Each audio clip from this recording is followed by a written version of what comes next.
right, good afternoon. Good afternoon. It's afternoon here in Cincinnati, Ohio. I'm not sure what it's like out there in California. It was awfully chilly this morning. I'm not sure what your weather was like in your part of the country, but I hear out in Encinitas, it was about 60 some odd degrees this morning. I think that might be a little bit chilly from what some folks on the call have told us. Welcome, welcome, welcome. Excited to have you back. Marlon Stiles, proud partner to Learner Center Collaborative. We are here for our leadership forum to showcase one of our great partners from Encinitas Union School District. We got two dynamic leaders with us. We got a great show prepared for you. Just so you know, this is going to be highly interactive. So get ready, take some notes. There's some gems that are going to be dropped from two amazing leaders that we've got with us from Encinitas. Excited to have them here. Our conversation today is going to be about storytelling, branding, communication across your school community to make sure that the conditions you're setting for your learners allow them to thrive and be their authentic self. So I want to pause for just a few moments and give our two guests a chance to tell their story, introduce themselves, who they are, where they're from, what they do. And I'm going to start out with the Assistant Superintendent, Dr. Amy.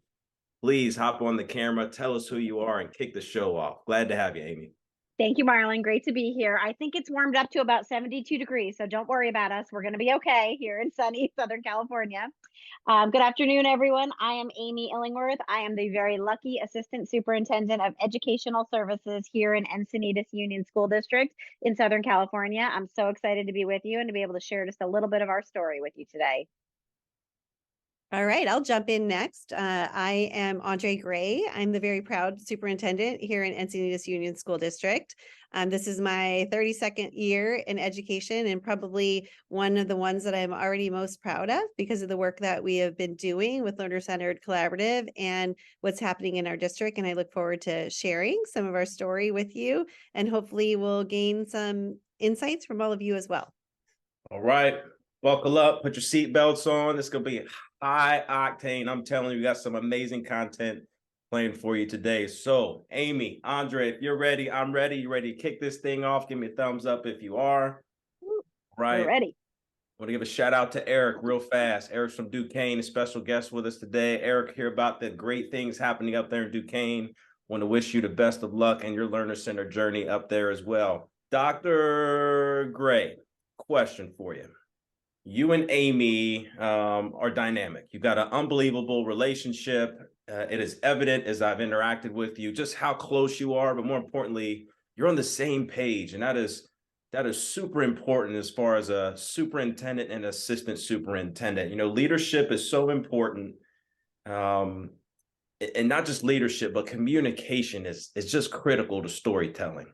Can you kick us off, Dr. Gray, by just talking to us about the importance of one common message coming out of the team of the superintendent and the assistant superintendent? Happy to, Marlon. First of all, I will say that Amy and I are a fantastic team, but we are just two of a broader team that's a part of this message. I'm very fortunate to have an incredible cabinet. We have 9 fantastic principals and a board, all with the same message. And the importance of that really kind of started how we even began this journey of creating a new vision, reaffirming our values, bringing our entire community together to establish the learner profile. And in that journey, the commitment began with, hey, we're all in this together. Everybody is wanting to move forward. We've just came off a pandemic. We know we want to reimagine things for our students. So we have to be all together in this. So Amy and I were side by side with our community. This wasn't a top down. Literally, we were engaged just as the same as our PTA presidents or our student voices that were a part of the room. And so as we've been moving forward now, our job is to say, we've done this work, but it has to be implemented. We need to make sure that it comes to life. And so we are the champions of this work to make sure that everybody's celebrated, inspired. And so having that common message, I think there's a lot of safety for our staff, knowing that we are all on the same page, and a commitment to say the work we've done is really important. And we're here alongside you to make sure that it happens for all kids. And I'd love to add on and talk a little bit more about how we drill down this message and continue to have that common messaging in multiple avenues. As the assistant superintendent, I do a weekly communication out to all of our instructional leaders, which includes all of our principals, a huge chunk of the educational services staff, staff members who are managers in other departments as well. And I make sure that we are highlighting our message and our learner framework and our competencies in each of my weekly messages. And then we do a lot with principals. We come together as triads to visit classrooms together to look at our learner profile evidence. And we continue to keep that district focus, whether it's communication, whether it's in our principal staff development or in our teacher professional development, which we're going to share a little bit more about as well. But I think we continue to tag team with all of our partners across the district to make sure that every meeting is grounded in our framework. And you hear that every day around here.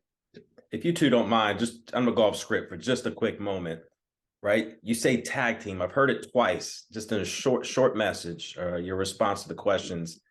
Talk to us about how the two of you build that bond so that tag team is strong, it's consistent, it's aligned, it's present, it's impactful. Like, talk to us about that tag team, please.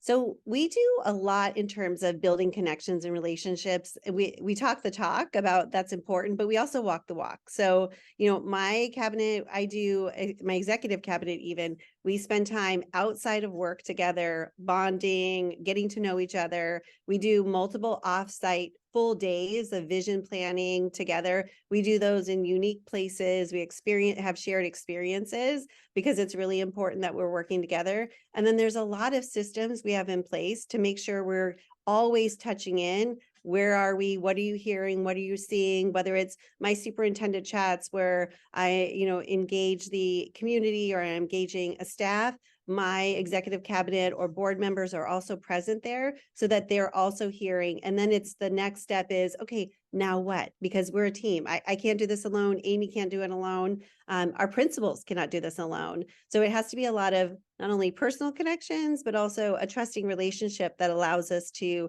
talk about what we're really seeing and hearing so that we can plan and, ideas for next steps are always coming with each other.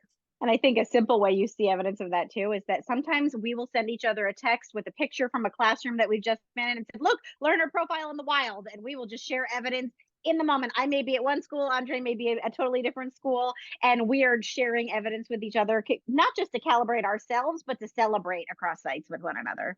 That's exciting to hear, Amy. Oftentimes we hear school leaders, district leaders, educators always talking about communication so important.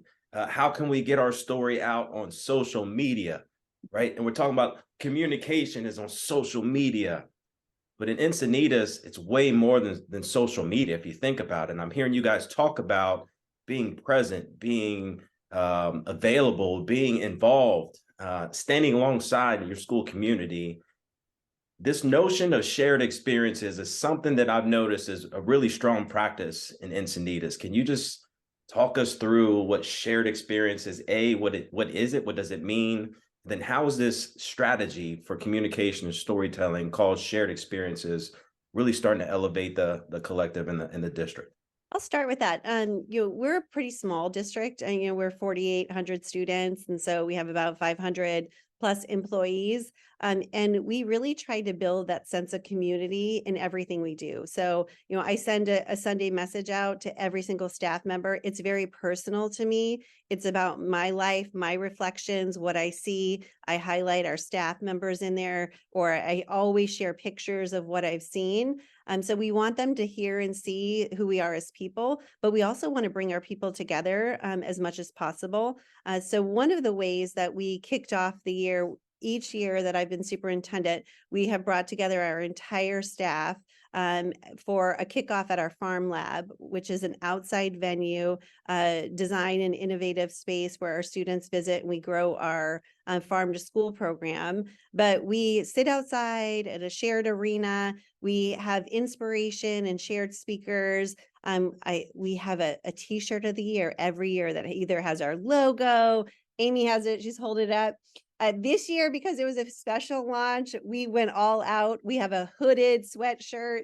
pretty much I was golden by giving hooded sweatshirts this year. But as everybody sat together, we also had some spoken word poets who did a unique poetry read of our learner profile, where they had created a unique poem that met the learner profile aspects. And so those are things that people talk about all year long. It's part of our traditions, it's part of our culture, but it brings people together and it measures where we're headed, and it talks about where we're going together. So that's one aspect. But I know in ed services, there's a lot of other aspects of shared experiences that have made such a difference for us this year.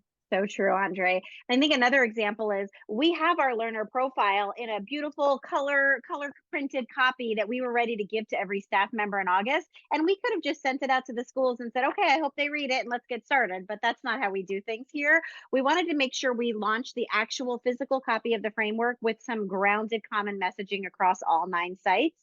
So we worked with our principal leadership team to craft what the staff opening meetings were going to look like at all 9 of our schools in August, to make sure that all of our principals were launching the framework for the future with common language for our staff, so that everyone got to hear Andre in that spoken word poem and our district-wide kickoff. And then they went back to their sites for their first welcome back meeting, and they all heard similar messaging, but with the twist of their principal's personality coming to light, to talk about our framework for the future, our values, our learner competencies, and to be grounded in some common experiences, just getting to know what our work was going to look like this year. And then we went to the next level with teacher professional development this year. We offer grade level professional development where we bring all 3rd grade teachers together for a full day twice a year.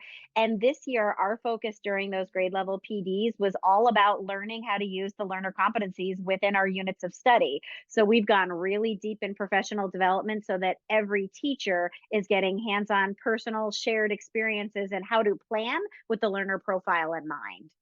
Wow. I got a pen in my hand. I don't know if you can see it, but I'm scribbling tons of notes down right here.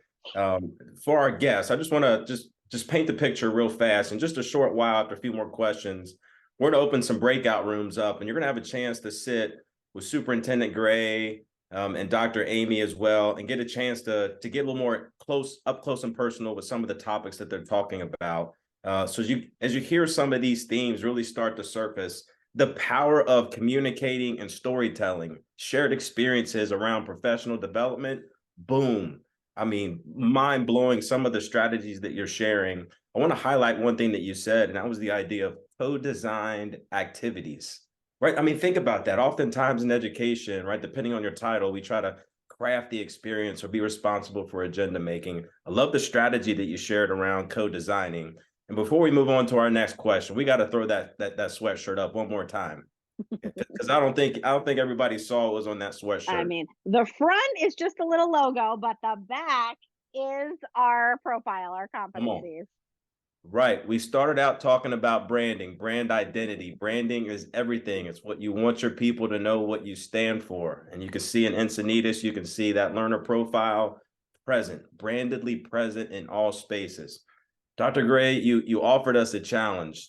Your back to school kickoffs, can they be so impactful that people are talking about them all the time? I mean, what a standard to set so that as you co-design an experience, it's that meaningful for you.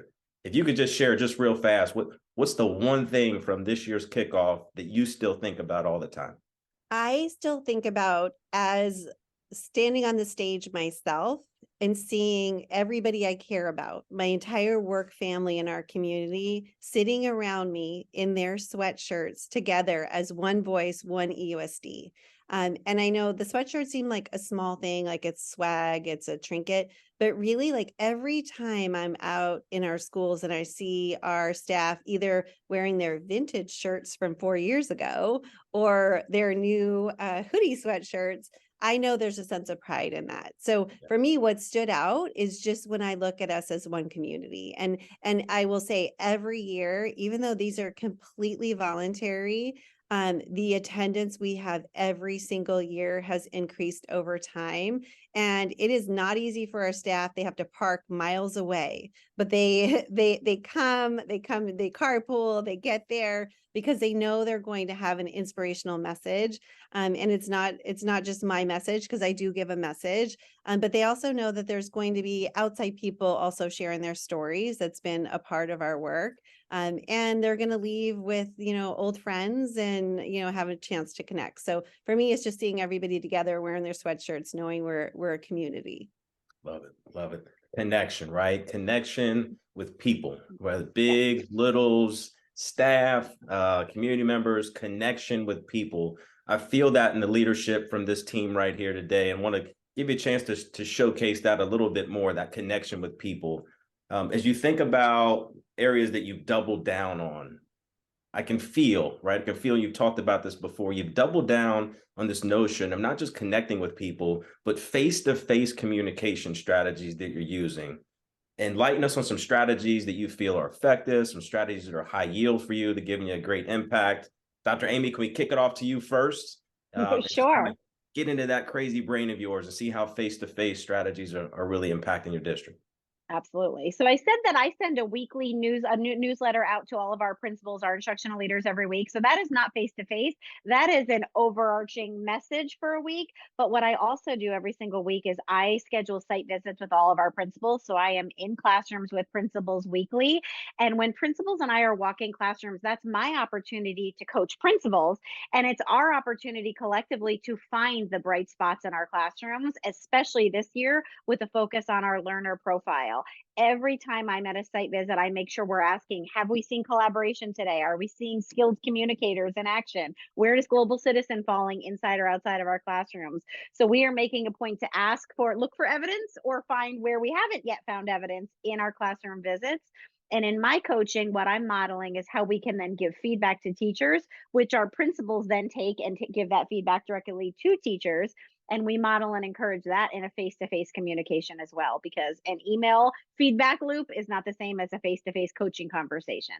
And to add on to what Amy said, obviously it's amazing to be walking in our classrooms and seeing the work. We also extend that same invitation to our board members. So we do our site visits with our board where they're in teachers' classrooms and we're pointing out the aspects of the learner profile as well. And our board has a standing item on their particular board agenda where we're bringing our students in to share examples of the learner profile. So every single board meeting, we bring the school in, their families are there, and they're celebrating the aspects of the learner profile or competencies. And again, we're just 1 year into this work, but every single board meeting starts. And, one of our values is joy, and our board will say the joy is when our board meetings start and we have these students and families. And it's completely student run. The students are there sharing either a video that they created on what it looks like to be a wellness advocate, or they're sharing their unit of study on a long walk to water and what they've done and how that measures with the global citizen. So they're doing that work, which is wonderful. And again, that's a face-to-face. But something that's been a powerful strategy for me, I started, like many superintendents, with meeting every single site, going to sites, hearing as kind of the listening tours.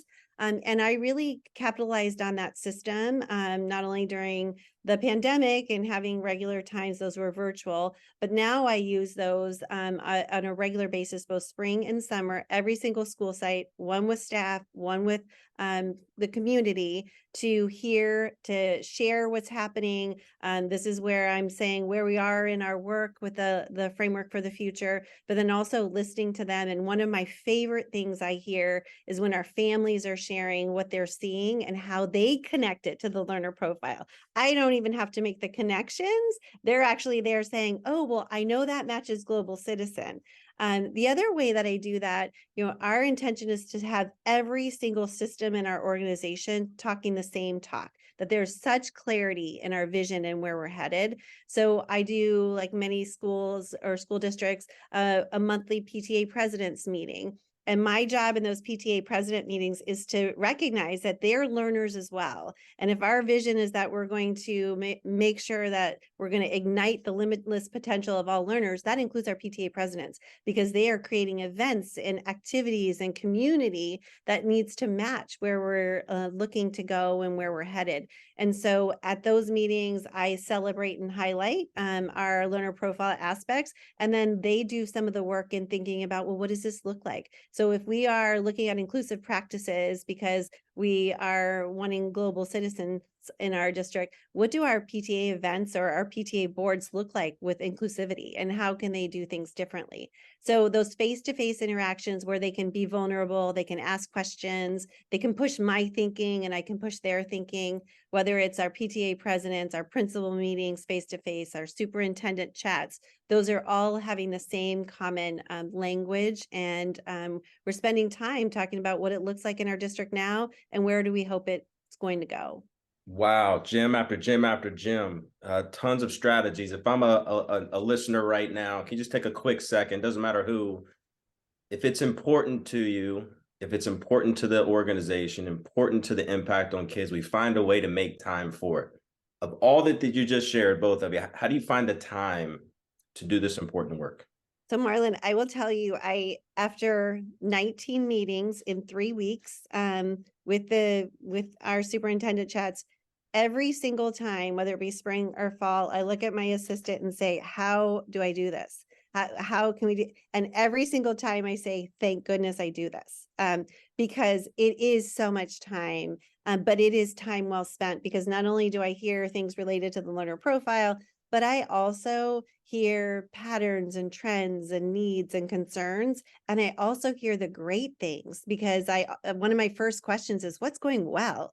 And any leader, there are many times where we don't get to hear the positives. So by making the time for those, I also get my bucket filled in hearing what's going well for their children in our schools and what's going well for our staff in our schools. And we prioritize this. This is where we need to be. This is what we need to be doing. That's what I always share as the leader of the educational services side of the house. If I'm going to make curriculum decisions that impact teachers and students, I need to be in the classrooms to see the teaching and learning in action. And I set a goal for myself every year that I will visit every classroom in our district, and I keep myself accountable and share it with all of our principals. So every site visit, I pull out my list and I say, I haven't seen these 7 teachers yet. Let's go. Let's check them off. And not just to check them off, but to visit and thank each one of them for what they're doing and to see what's happening in classrooms regularly. So you make the time for what matters. Let me just give her a shout out. She is downplaying what she does, because not only does she go to every single classroom in our district, but she sends every single teacher a personal email with specific feedback each time she visits, every single time. And that's one of those ways that she builds really strong relationships and connections, because our teachers know that she knows them, she sees them, she hears them, and she knows they're teaching, and she's giving them really great feedback on what they're doing. Bright spots, right? Bright spot. Dr. Amy, you are definitely a bright spot. We can feel your presence today and your leadership. Thank you for your service. Thank you for the impact you're having. You mentioned bright spots before. Celebrations in education should be a common theme, and you can feel that bright spots, celebrating bright spots, not just being present in the moment to be able to identify a bright spot or see a bright spot or experience a bright spot, but celebrate it. It's an everyday behavior in Encinitas. Can you talk to us? I mean, just enlighten us about this notion of the presence of bright spots and how it's really just electrifying the whole community. I mentioned that I do a weekly Sunday message, and I start with some of those bright spots, and I give examples and shout outs. But one of the things I think we have heard time and time again from our staff is that they appreciate the photos. They appreciate seeing, and they even our HR department, one of our executive assistants in HR shared with me, and it like touched me. She said, the first thing I do every Monday morning is I read your message and I look through the pictures and I think about what's happening at their school sites. So it's not just about connecting to the bright spots, but it's also connecting our school community, our district community, to those who may not work at sites, that they're seeing that they're a part of this really important work that's happening for our students. So that's some of the ways that I do it. And then one of the things we've noticed is not only do I do the bright spots and I share pictures or videos, Amy does as well, but our principals do as well. And I think when we're trying to really change the educational system, people need to feel comfort and psychological safety in what they're doing. And they also need to see that we're making progress. We are moving where we said we were going to go, and that we're celebrating the risk taking that's happening. I think just to add on to that, one of the things that we try to do in professional development anytime we come together with a group is start with sharing those bright spots with the pictures and the storytelling of where we've been and where we're going, whether it's our guiding coalition or our math development team or any professional development. But then we also, especially in our grade level PD this year, we gave teachers time to pause and celebrate their own bright spots. I don't think we take enough time to pause and think about, what am I doing well? Because we often are very self-degrading and don't want to brag about ourselves. So we made sure all of our teachers talked about which part of the learner competencies are you already rocking just in the first 3 months of this first year. Where are you already feeling great? Starting with the celebration and then jumping into, now what's your goal for today? Where are you going to be a deeper learner in the progressions today? And really using starting with the bright spots to frame goal setting to get deeper into the learning. I want to come work for you. I want to come work for you. I want to come work for you. It's such a joy to work with two leaders that are so connected to the educators, to the learners in the school community. So high praise for everything that you're doing, and just kudos to you for just modeling the way about not just storytelling on social media, right? It's way much more than that. It's really just impacting the culture. You should be awfully proud of what you're doing right now in Encinitas. So I want to pause and make this next phase in our webinar all about our guests. So first of all, thank you for joining us.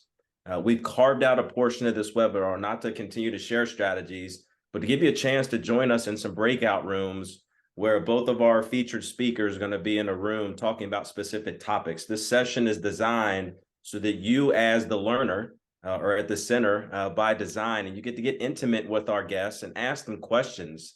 They're going to share some access to some resources, talk about some strategies, kind of do a nice little show and tell and share.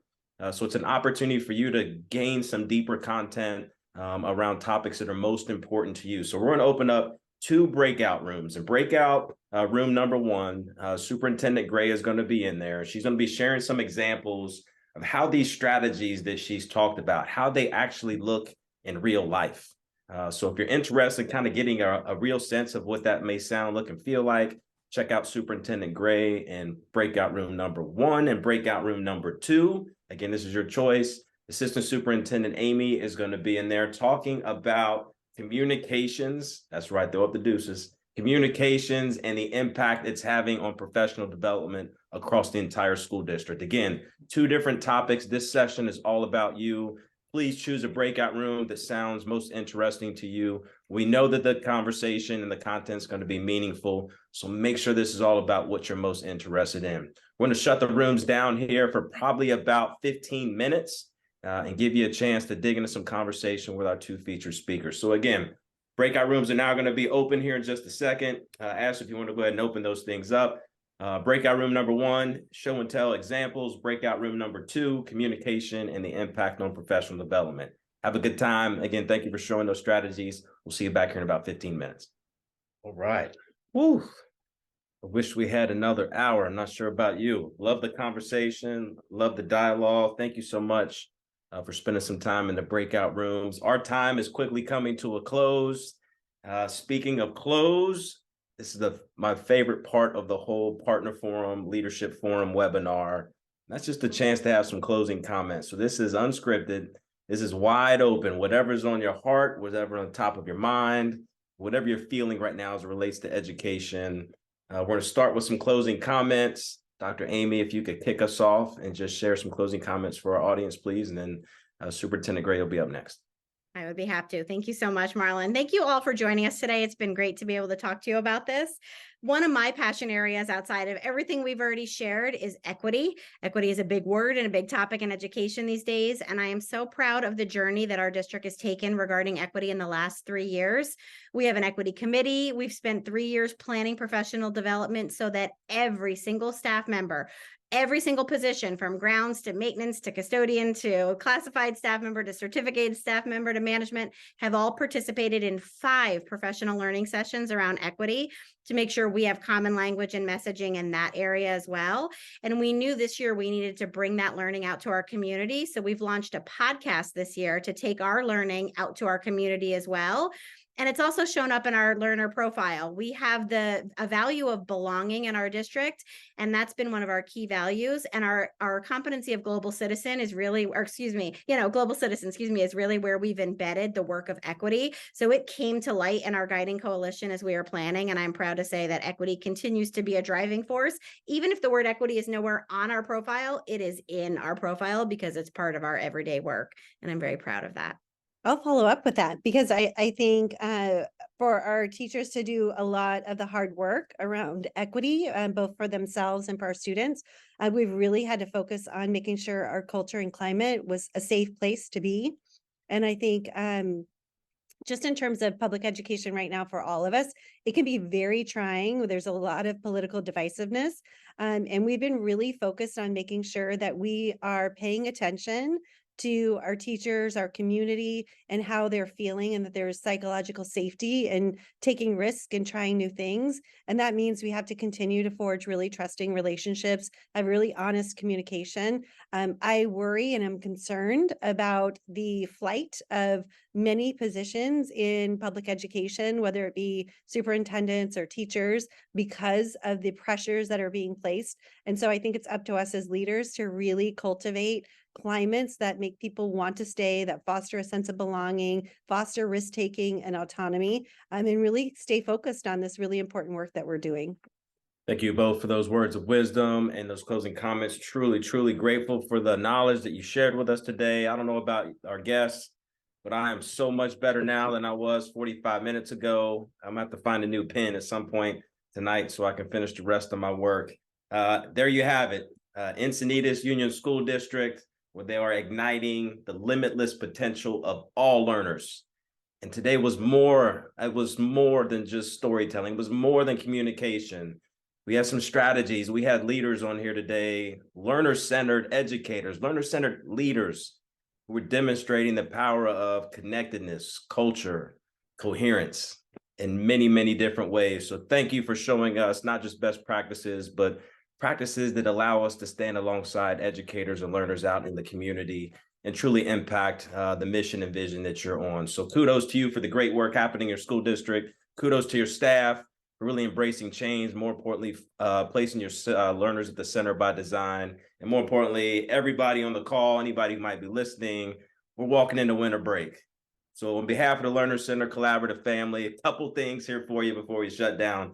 First, the team, we just want to say thank you for your service. All the educators out there right now, great start to the school year. You've done some great things this first half of the school year, not just getting off to a good start, but amazing things you're doing for learners. So thank you for your service. We don't say that to educators enough. And last but not least, turn those emails off on winter break, completely unplug, recharge, refresh, and enjoy some time with your friends and family. At the close of this, within the next few days, you'll get a copy, an email link sent to you with a copy of the webinar. That way you can go back and chew through some of the content that we shared with you. Again, if we just give some virtual snaps to our two guests, thank you for your time. Thank you for your knowledge. On behalf of the Learner Center Collaborative team, thanks for joining us and hope you guys have a great winter break. Take care, everybody.